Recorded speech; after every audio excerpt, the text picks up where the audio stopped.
for 5 minutes. I thank you, Chairman. Attorney General Cantor, you wrote a letter along with the Federal Trade Commission Chair Lena Khan on March 22nd of this year. Do you remember that letter? I do. In that letter, I'll just a brief quote, you said that to the trade representative, and I ask unanimous consent to be placed in the record. Without objection. I'll quote, sets off concerns about the Indo-Pacific economic framework for prosperity, end quote. This framework, as you know, the IPEF, is President Biden's attempt to create a trade agreement without Congress being involved. You're familiar with that part of the quote, right? I have not seen the letter recently, but I take your word for it. Okay. Well, this document's highly redacted, and one of the questions I have is, under section number 2 of the letter, your letter, draft competition, we'd like to know what was under the redactions, particularly section number 3, where they even redacted what I believe is the word chapter. In the third one, what I can read is it's a draft competition chapter. I'm sorry, that's 2. 3. It says, have nor had the opportunity to review this provision such as provisions could. We're not used to having this level of redaction on a non-classified document. Can you briefly tell us what you said in the third paragraph? Paraphrase it for us. So I have to refer your request to our Office of Legislative Affairs. I believe they provided a confidential briefing, bipartisan briefing to staff, and I'm happy to take your questions back.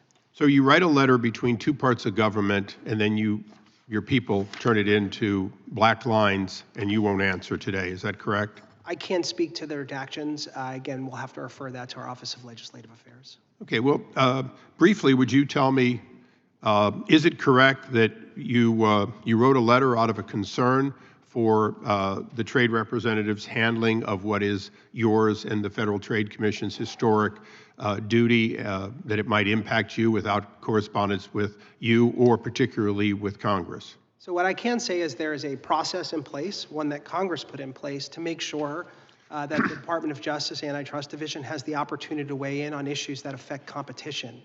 Our goal is to make sure that we can enforce U.S. laws in U.S. courts, and there is an interagency process whereby we can provide information, questions, or concerns to other government officials who are responsible for negotiating trade agreements. Are you familiar that currently there's a process where they sue in foreign countries or implement laws in foreign countries and then insist that in order for a company to do business there, they have to essentially make a worldwide agreement? This is particularly true on patents. Again, I can't speak to the laws of other countries. I'm focused on making sure that we are enforcing the laws in the United States effectively and in U.S. courts consistent with our Constitution. Yeah, well, I want to thank you for some past work done by your division.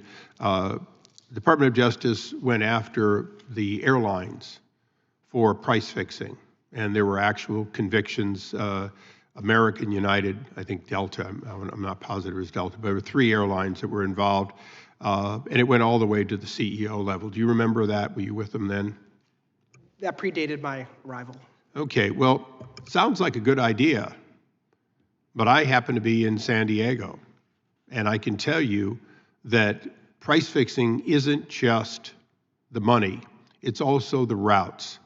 And I would say that DOJ has, having had those kinds of consent decrees, having had that kind of recognition of criminal conduct at the highest level of the airline industry, has failed to look at many areas, and San Diego happens to be one I'm experienced in which there is little or no competition, meaning, for example, from here, there has historically been one nonstop flight from Dulles, a group of flights. They belong to one airline, United. During the same time as the price fixing, American, which had a nonstop from DCA to San Diego, quite coveted, canceled it. Only recently, Alaska made a decision to add 1 flight. The response from United was to go from 2 flights a day to 3 flights a day, including a super jumbo 777, and run them empty in order to eliminate that competition. So I would strongly suggest that in addition to your heavy workload, that you relook at airline competition, not for the overt act of price fixing, but for the basic schedules that in fact show a convenience of not having overlapping so that each of them has, if you will, preferred routes.